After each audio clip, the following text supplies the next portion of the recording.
बाबा जी की सत्कार्यों साध संगत जी, राधा स्वामी जी। हमने अपने लास्ट वीडियो में बताया था कि सेवा द्वारा मन का परमात्मा की ओर झुकाव किस तरह किया जा सकता है। हम आज के वीडियो में यह जानकारी प्राप्त करेंगे कि आखिर सेवा करनी किसकी है। हम में से अधिकतर लोग अपनी सारी जिंदगी दूसरों के प्रेम और सेवा में लगा देते हैं। परिवार, यार दोस्त, नौकरी देने वालों को, समाज, देश और यहाँ तक कि ज़रूरत के समय किसी भी अनजान की सेवा करते हैं। हमारा प्यार, हमारा जो ख्याल है और सेवा का जो रुख है वो बाहर की ओर रहता है। लेकिन संत महात्मा हमारी जिंदगी में आकर हमारी समझ का, हमारी जागरूकता का दायरा खोलते हैं। वे यहाँ आकर हमें समझाते हैं कि प्रेम और सेवा आंतरिक और बाहरी दो स्तरों पर काम करते हैं। इस बात को बाइबल में बहुत सुंदर तरीके से समझाया गया है। एक बार किसी जिज्ञासु ने ईसा मसीह से पूछा था कि ईश्वर के कानून के अनुसार सबसे बड़ा आदेश क्या है। तो हजरत ईसा ने यहूदी बाइबल का हवाला देते हुए कहा, जीसस ने उनसे कहा कि तुम परमात्मा से, मालिक से अपने पूरे दिल, पूरे मन और पूरी आत्मा से प्रेम करो। पहला और मुख्य आदेश यही है। और दूसरा आदेश है कि तुम अपने पड़ोसी से भी उतना ही प्यार करो जितना तुम खुद से करते हो। नजरिया तंग होने के कारण शायद हम सोचते हैं कि प्रेम और सेवा के दो अलग अलग कार्य क्षेत्र हैं। आंतरिक रूप से परमात्मा से प्रेम और बाहरी रूप से पड़ोसियों से प्रेम। लेकिन संत हमारी सोच के दायरे को खोलते हैं। वे हमें यहाँ आकर समझाते हैं कि प्रेम अंदर से पैदा होता है और केवल परमात्मा का प्रेम ही हमारे मन में पड़ोसी के लिए सच्चा प्रेम पैदा कर सकता है। वह कैसे? इसको तो हुजूर महाराज जी समझाया करते थे कि अपने पड़ोसी से प्यार करने का मतलब है हर जगह, हर किसी में उस परमात्मा को देखना। और ऐसा आप तभी कर सकते हैं जब आपने पहले आदेश का पालन किया। इसी कारण इन आदेशों का क्रम बहुत अहम और बहुत मायने रखता है। पहला और बुनियादी आदेश है कि परमात्मा से प्रेम करना। क्यों? क्योंकि परमात्मा का प्रेम ही हमें वापस जाकर उस परमपिता परमात्मा से मिला सकता है और दूसरों के प्रति अपने दिल में प्रेम पैदा कर सकता है। प्रेम का मतलब है हर जीव में परमात्मा को देखना। यह भजन सिमरन के अभ्यास से ही मुमकिन हो सकता है। इसके बजाय अगर हम दूसरे से प्रेम करने में और उनकी सेवा में ही लगे रहते हैं तो शायद हमें कभी यह एहसास ही नहीं होगा कि परमात्मा हर जीव में मौजूद है। यह भी हो सकता है कि दूसरों के प्रति हमारा मोह हमें इस रचना में बांध कर रखे। हमारी समझ के दायरे को खोलते हुए वो समझाते हैं कि हमारा पड़ोसी कौन है। इसको हुजूर महाराज जी समझाते हैं कि मेरे पड़ोसी से मतलब सिर्फ मेरे मकान के पड़ोस में रहने वाले इंसान से नहीं है। अगर मैं किसी घर में रह रहा हूँ तो साथ के घर वाला मेरा पड़ोसी है। जिस शहर में रह रहा हूँ उसके पास का शहर मेरा पड़ोसी है। अगर मैं एक देश में रहता हूँ तो साथ वाला देश मेरा पड़ोसी है। अगर मैं किसी महाद्वीप में रहता हूँ तो अन्य महाद्वीप मेरे पड़ोसी हैं। इस तरह सारी सृष्टि हमारी पड़ोसी है। हुजूर महाराज जी यह भी समझाते थे कि सिर्फ इंसान ही हमारे पड़ोसी नहीं हैं, बल्कि सारे जीव हमारे पड़ोसी हैं। एक बार हुजूर महाराज जी से पूछा गया कि रूहानी मार्ग पर चलने के लिए आखिर ये शाकाहारी भोजन ही क्यों जरूरी है, तो उन्होंने समझाया था कि हजरत ईसा कहते हैं कि अपने पड़ोसी से प्यार करो। सब जीव हमारे पड़ोसी हैं। जब आप किसी से प्यार करते हैं तो उसकी हत्या नहीं करते, और जब हम सारी सृष्टि से प्यार करते हैं तो हम ना तो जानबूझकर किसी को मार सकते हैं, ना ही हमारा दिल अपनी खातिर दूसरे के जरिए किसी की हत्या करने की सोच सकता है। इसलिए संत हमें पहले परमात्मा से प्रेम करने की और उसकी सेवा करने की सलाह देते हैं। इससे हम हर एक में, हर जगह अपने प्रियतम यानी उस कुल मालिक परमपिता परमात्मा को देखेंगे, और फिर हमारे अंदर अपने पड़ोसी से प्रेम करने और उसकी सेवा करने की कुदरती चाह भी पैदा हो जाएगी। अब सवाल बनता है कि जिसे हम जानते नहीं, जिसको हमने कभी देखा नहीं, उस परमात्मा से हम प्रेम कैसे कर सकते हैं, उसकी सेवा कैसे कर सकते हैं, हम यह कैसे जान सकते हैं कि सही भावना क्या है जिससे हमें अपने पड़ोसियों की सेवा करनी चाहिए। इसके लिए हमें एक सच्चे गुरु की जरूरत है। संत महात्मा खुद सेवा की जीती जागती मिसाल होते हैं। वे परमात्मा के असली सेवादार हैं। उन्हें इस दुनिया में परमात्मा की खोज में लगे जिज्ञासुओं की सेवा के लिए ही भेजा गया है।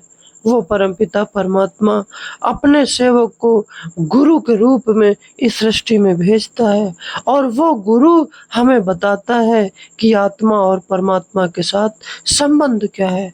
जो संबंध माँ और पुत्र का संबंध होता है, वही संबंध आत्मा और परमात्मा के साथ होता है। वे ऐसी रूहों का परमात्मा से मिलाप करवाकर सबसे उच्च कोटि की सेवा करते हैं। अपनी दया मेहर और प्रेम के कारण वे हमारे लिए एक आईने का काम करते हैं, ताकि हम अपने अंदर प्रेम और सेवा की वैसी ही भावना को अनुभव कर सके। उन्हीं से हम सीखते हैं कि परमात्मा और सृष्टि के अन्य जीवों की सेवा कैसे करनी है। इसलिए हम किसकी सेवा करें, इस सवाल का सीधा सा जवाब यही है कि हम सच्चे गुरु की सेवा करें। और सच्चे गुरु की सेवा क्या है? गुरु की सेवा नाम ध्याइए। हमें हर तरह से मालिक के प्यारों संतों की सेवा करनी चाहिए, क्योंकि जिंदगी में ना धन दौलत, ना सत्ता, ना ओहदा इसकी बराबरी कर सकता है। संत महात्मा मालिक के नाम के भंडारी होते हैं। इसलिए अगर हम गुरु की सेवा करते हैं तो हमें मालिक की प्राप्ति जरूर होगी।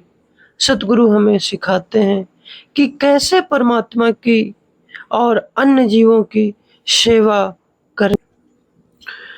संत महात्मा हमें समझाते हैं कि सेवा दो तरह की होती है, एक आंतरिक सेवा और दूसरी बाहरी सेवा।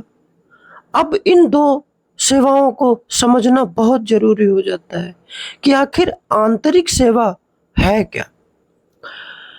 इस अनमोल जीवन में हमारा सबसे अहम काम अपनी आत्मा का उस परमपिता परमात्मा से मिलाप करवाना है।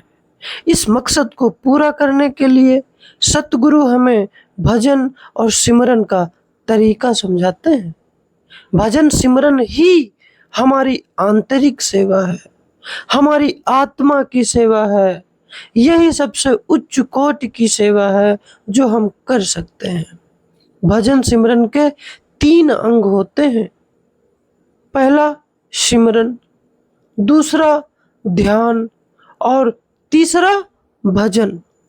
चुपचाप बैठकर जाप करना सिमरन है और ख्याल को एक नुक्ते पर एकाग्र करने का अभ्यास ध्यान कहलाता है।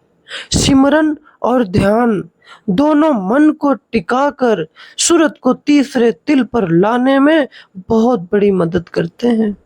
जहाँ शब्द धुनकारे दे रहा है, भजन का मतलब है सूरत को शब्द के साथ जोड़ना, अंतर में शब्द धुन को सुनना और उसके सहारे सूरत को ऊपर की ओर ले जाना। भजन सिमरन को हम सूरत शब्द की सेवा भी कह सकते हैं, यानी अपनी सूरत को अंतर में शब्द के साथ जोड़ने की सेवा। यह तोहफा हमें परमात्मा की बेअंत रहमत से मिलता है। भजन सिमरन को सेवा क्यों कहते हैं? हुजूर महाराज जी समझाया करते थे कि जब हम भजन बंदगी करते हैं, हम अपनी आत्मा की सेवा कर रहे हैं और यह एक तरह से परमात्मा की सेवा है। सेवा का मतलब है किसी के लिए कुछ करना। इस तरह हम अपने लिए कुछ कर रहे हैं, ये आत्मा की सेवा है। हमें इस बात की समझ नहीं है कि हमारी असली हस्ती आत्मा है। हम सोचते हैं कि हमारी असली हस्ती हमें शरीर और यह हमारा मन है, लेकिन ऐसा नहीं है। आत्मा ही हमारा असल है, शरीर या हमें नहीं। इस बात की सोझी होना भी एक सेवा ही है। हम एक तरह से अपने आप पर तरस खा रहे हैं, अपनी आत्मा पर तरस खा रहे हैं, क्योंकि आत्मा में परमात्मा का रूप बनना है, इसलिए इसे परमात्मा की सेवा कहा जाता है। बाहरी सेवा क्या है? रूहानी तौर पर अध्यात्म के रास्ते पर चलते हुए आंतरिक और बाहरी जगत में कई समानताएं देखने को मिल जाती हैं, जैसे आंतरिक और बाहरी गुरु, आंतरिक और बाहरी दर्शन, आंतरिक और बाहरी सत्संग, आंतरिक और बाहरी सेवा। शुरू में हमें बाहरी गुरु, बाहरी दर्शन, बाहरी सत्संग और सेवा से प्रेम होता है। इससे हमारा विश्वास बढ़ता है, प्रेम और अधिक गहरा होने लगता है और हमारे मन में अंतर में जाकर खोज करने की तड़प और अधिक बढ़ने लगती है। सतगुरु बाहरी गतिविधियों का इस्तेमाल हमें अंतर में खींचने के लिए करते हैं। हम अपने बच्चों को स्कूल क्यों भेजते हैं? हम उन्हें किताबें देकर घर बैठकर पढ़ने के लिए क्यों नहीं कहते? क्योंकि स्कूल में ही उन्हें वह वातावरण मिलता है जो शिक्षा हासिल करने में मदद करता है। इसके बिना उनके लिए शिक्षा हासिल करना बहुत मुश्किल हो जाता है। इसी तरह भजन सिमरन आंतरिक अभ्यास है जिसे हम घर के शांत वातावरण में बैठकर कर सकते हैं, लेकिन इसके लिए हमें किसी सहारे की जरूरत पड़ती है। बाहरी गतिविधियों से हमें अंदरूनी काम करने की प्रेरणा मिलती है। किसी के मन में यह ख्याल आ सकता है कि भजन सिमरन ही अपने आप में इतना जबरदस्त होगा कि यह हमारे ध्यान को अंतर की ओर ले जाएगा। यह सही है, लेकिन जैसे ही हम स्थिर होकर बैठते हैं और आंतरिक गुरु की शरण लेने लगते हैं, हमारी हवा में रुकावट डालना शुरू कर देती है। यहाँ हमारी बाहरी सेवा काम करती है। हम सभी काम अपने ढंग से अपने फायदे के लिए करते हैं, लेकिन जब हम निष्काम भाव से दूसरों की सेवा करते हैं तो हमारी स्वार्थ की भावना खत्म होने लगती है और जो हमारे अंदर आपा भाव होता है वो दूर होने लगता है। एक जगह महाराज चरण सिंह जी कहते हैं, बाहरी सेवा यकीनन हर तरीके से हमारी मदद करती है, यह हमारे अंदर से आपा भाव को मिटाती है। दरअसल हमें अपने ओहदे, अपनी धन दौलत, मान बढ़ाई और कामयाबियों का बेहद गुमान होता है। इन सबसे मन में बहुत आपा भाव आ जाता है, लेकिन सेवा इसे दूर करने में मदद करती है। हम अपने आप को साधारण इंसान समझने लगते हैं। आपा भाव को अब यह समझना बहुत जरूरी हो जाता है कि आखिर ये आपा भाव है क्या। आपा भाव को ही हम हौमे कहते हैं। आपा भाव को खत्म करना जिंदगी भर चलने वाली एक लंबी प्रक्रिया है। इस संघर्ष में मदद के लिए सतगुरु हमें 3 तरह की सेवाएं बताते हैं। तन की सेवा, धन की सेवा और सुरत शब्द अभ्यास की सेवा। सेवाएं मुख्यतः 4 तरह की होती हैं। तन की सेवा, धन की सेवा और मन की सेवा। ये 3 तरह की सेवाएं मिलकर एक माहौल क्रिएट करती हैं जिससे हम आंतरिक सेवा यानी भजन सिमरन यानी अपनी आत्मा की सेवा करने की प्रेरणा मिलती है। तन की सेवा आखिर है क्या?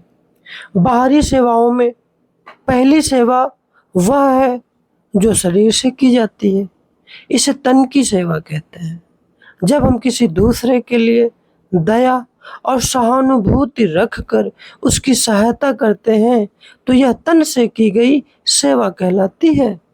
इस तरह गुरु या गुरु की संगत के लिए लंगर बनाना, शेड बनाना, ईंटें तोड़ना, पेड़ लगाना, पार्किंग स्थान पर यातायात को कंट्रोल करने आदि की सेवाएं तन की सेवाएं कहलाती हैं।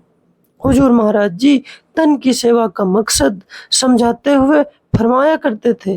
क्या कहते थे कि तन की सेवा में हम अपने शरीर से लोगों की सेवा करते हैं ताकि हम अपने अंतर से हौमे की भावना को दूर कर सके और अपने अंदर विनम्रता ला सके। तन की सेवा करते हुए हम सभी को एक समान समझने लगते हैं। हम हर वर्ग के लोगों के साथ कंधे से कंधा मिलाकर काम करते हैं। अगर खाने से भरी टोकरियों को एक जगह से दूसरी जगह ले जाना है तो हम सब मिलकर उन्हें इकट्ठा उठाते हैं। यहाँ किसी का ओहदा कोई मायने नहीं रखता है। तन की सेवा और कुछ नहीं बल्कि प्रेम का जीता जागता एक उदाहरण है मेरे प्यारे। बिना किसी स्वार्थ के किसी की मदद करने से या किसी का सहारा बनने से एक प्रेम का एहसास होता है, प्रेम की अनुभूति होती है। सभी के लिए दिल में हमदर्दी होना, अपनी समझ के मुताबिक जो मदद कर सके वो करना, यह परमार्थी गुण सिर्फ इंसान में ही जन्मजात है।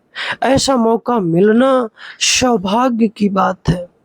अगर हम किसी की मदद करने के लिए कुछ करते हैं तो हमें जरूर करना चाहिए, यह हमारा फर्ज है। हमें एक दूसरे की सहायता के लिए ही बनाया गया है। इंसान इंसान की सहायता नहीं करेगा तो बताओ आखिर कौन करेगा? पशु पक्षी और पेड़ पौधे तो हमारी सहायता के लिए आएंगे नहीं। हमें खुद ही एक दूसरे की सहायता करनी होगी भाई। हमारा दिल, आपका दिल दूसरों के लिए अति कोमल होना चाहिए। आपके दिल में बेहद हमदर्दी और करुणा होनी चाहिए। अब हम जानेंगे कि धन की सेवा क्या है। दूसरी बाहरी सेवा जो है वो धन की सेवा है, यानी धन दौलत से की गई सेवा, उसे हम धन की सेवा कहते हैं। सच्चे सतगुरु को ना तो हमारा पैसा चाहिए और ना ही उन्हें इसकी जरूरत है। वह कभी अपने शिष्यों से पैसे की मांग नहीं करते हैं। वह अपनी कमाई पर गुजारा करते हैं और अपनी कमाई भी दूसरों की भलाई के लिए खर्च कर देते हैं। वे फरमाते हैं कि अगर कोई गुरु अपने शिष्यों से अपने निजी मकसद के लिए पैसा या कोई भेंट स्वीकार करता है तो वह गुरु कहलाने के लायक नहीं है। सच्चे संत महात्मा सबसे बड़े दाता हैं। उनका उपदेश मुफ्त है। वे बिना कुछ लिए दीक्षा देते हैं। अपनी सेहत की परवाह न करते हुए वे संगत को अपना समय और अपना ध्यान देते हैं। वो जो कुछ भी करते हैं उनके प्यार का तोहफा है। अगर हम सेवा में कुछ देते हैं तो सतगुरु इस पैसे को दूसरी की सेवा में खर्च कर देते हैं, जैसे संगत को खाना खिलाना, उनके रहने का इंतजाम करना, संगत के लिए शेड बनवाना, अस्पताल बनवाना, जहां सब मरीजों का मुफ्त में एक जैसा इलाज किया जाता है। वे संस्था के बाहर भी परोपकार के कई कार्य करते हैं, जैसे प्राकृतिक आपदाओं के शिकार लोगों की मदद करना। कबीर साहिब दान की महिमा का वर्णन करते हुए एक जगह कहते हैं, जो जल बाढ़े नाव में, घर में बाढ़े दाम, दोनों हाथ उलीचिए यही सज्जनों काम। कबीर साहिब हमें सावधान करते हुए समझाते हैं कि बहुत ज्यादा दौलत अगर हमारे पास आ जाए तो वो पतन का मूल कारण बनती है। हम अपने नैतिक मूल्य भूल जाते हैं, अपना आचार व्यवहार भूल जाते हैं। बहुत ज्यादा धन दौलत इस दुनिया के मोहजाल में फंसाए रखती है, हमारे अंदर अहंकार को बढ़ावा देती है और हमें झूठी मान बढ़ाई से भर देती है। यह रूहानी तरक्की में सबसे बड़ी रुकावट है। धन की सेवा से हमें दुनियावी पदार्थों के मोह से निकलने का मौका मिलता है। जिस दुनियावी पदार्थ को हम अपनी हिफाजत के लिए जरूरी समझते हैं, उनसे ऊपर उठकर हम परमात्मा में विश्वास करने लगते हैं। इससे मन की चिंताएं और हमारी जो परेशानियां होती हैं वो दूर होने लगती हैं और जिंदगी में संतुलन यानी बैलेंस आना शुरू हो जाता है। इसलिए रूहानियत से जुड़ी हर परंपरा में देने की इतनी अहमियत है।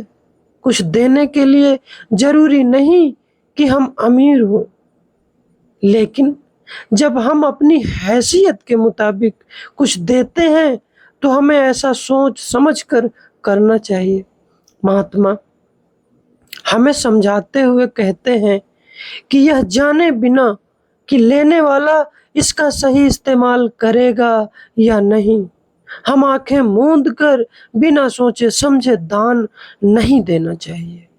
अगर हम यह जानते हैं कि लेने वाला इन पैसों का गलत इस्तेमाल करेगा लेकिन फिर भी हम उसे दान देते हैं तो ऐसा करना सही नहीं है भाई, क्योंकि ऐसा करके हम वास्तव में उसकी गलत आदतों को बढ़ावा दे रहे हैं। सही लोगों को, सही संस्थाओं और जरूरतमंद लोगों को दान देने में कोई हर्ज नहीं है, लेकिन ऐसा लोगों को दान देना बिल्कुल गलत है जो इसे नशीले पदार्थ, शराब या विषय भोगों में उड़ा दे। हम जिस भावना से दान देते हैं वह भी अहमियत रखता है।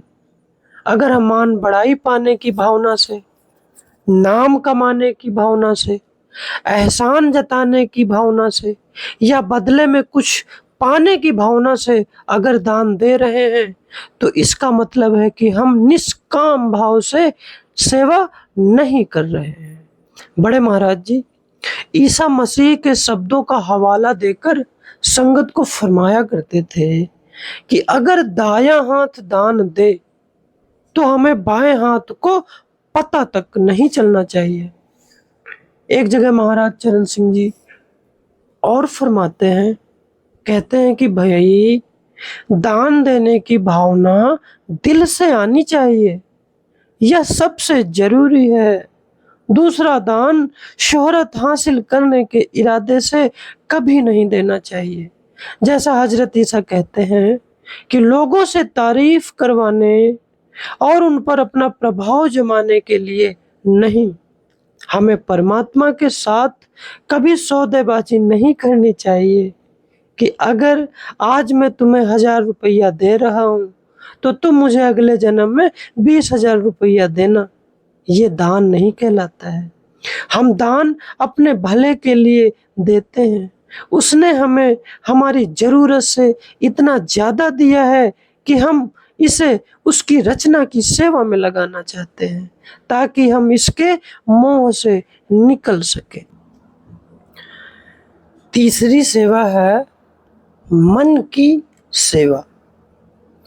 तीसरी बाहरी सेवा मन से की जाने वाली सेवा है।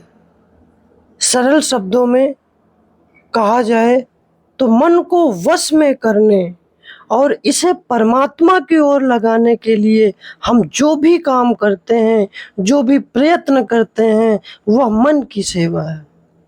हुजूर महाराज जी मन की सेवा का सार इन लफ्जों में फरमाया करते थे, संत मत के मुताबिक जिंदगी जीना और भजन सिमरन के लिए नींव तैयार करना मन से की गई सेवा है।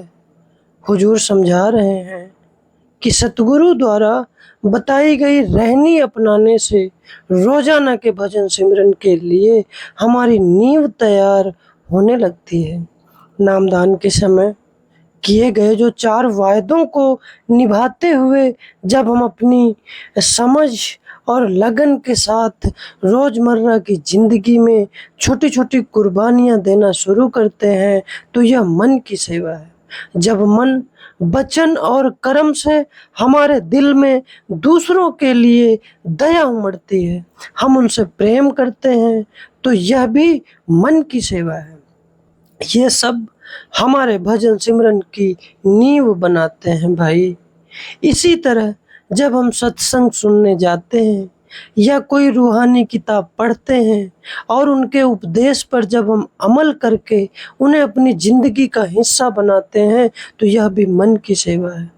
और जब फुर्सत के क्षणों में हम सिमरन करके अपने सतगुरु को याद करके जब भी हम मन को उनकी सेवा में लगा रहे हैं, असल में मन का रुख अंतर की ओर मोड़ने और उसे आंखों के पीछे तीसरे तिल पर इकट्ठा करने के लिए हम जो भी काम करते हैं वह मन की सेवा है।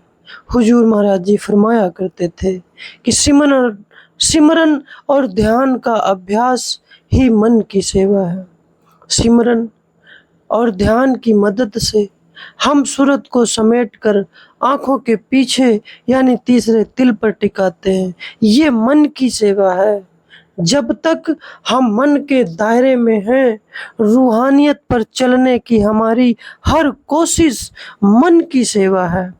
मन की सेवा का मूल है हमारी भावना, हमारी सोच, जिससे हम सेवा करते हैं, भले ही हम कोई भी सेवा कर रहे हो।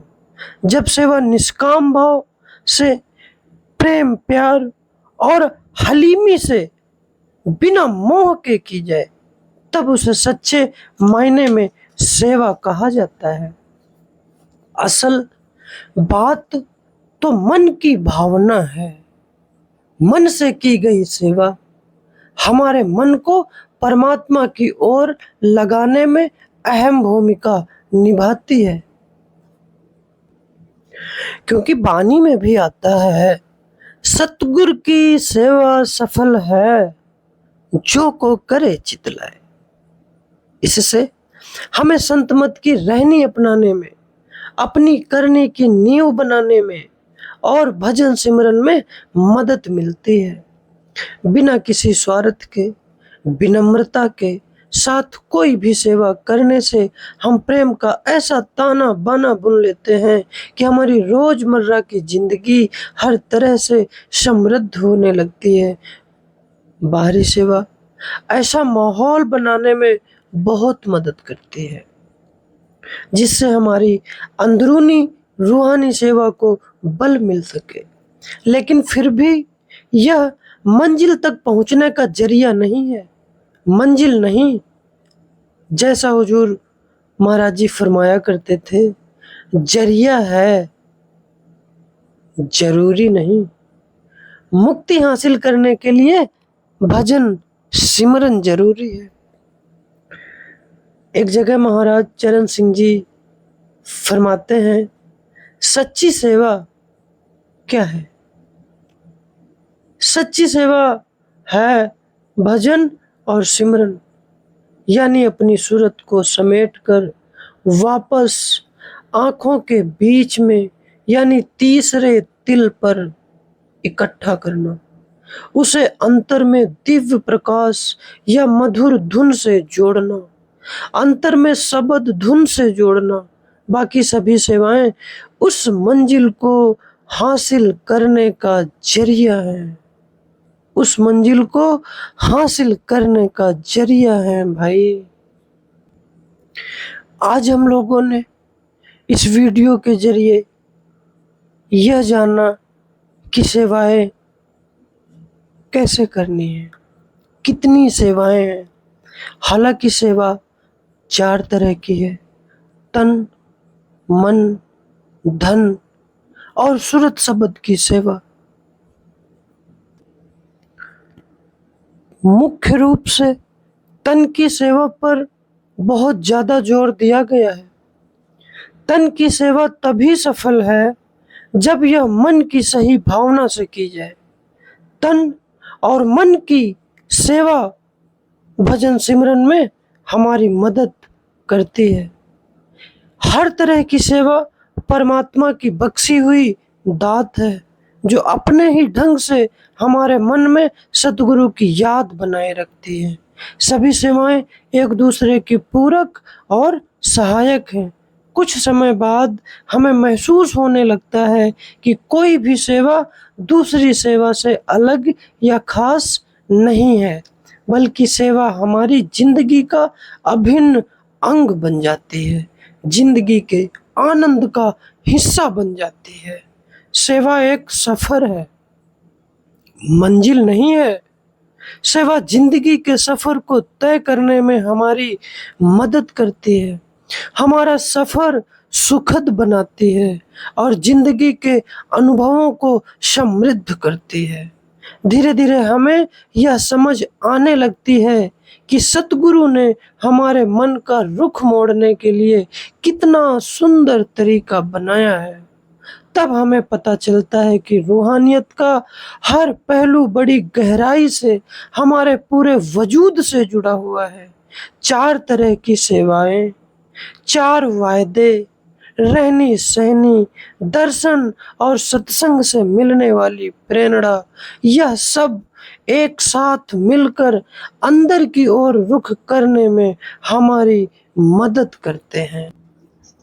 मेरा मन, मेरा धन, प्राण सब तुम्हारे हैं। तेरी रहमत से ही यह शरीर बना है। हम अगले वीडियो में यह जानकारी प्राप्त करेंगे कि आखिर तन की सेवा पर इतना जोर क्यों दिया गया है। राधा स्वामी जी।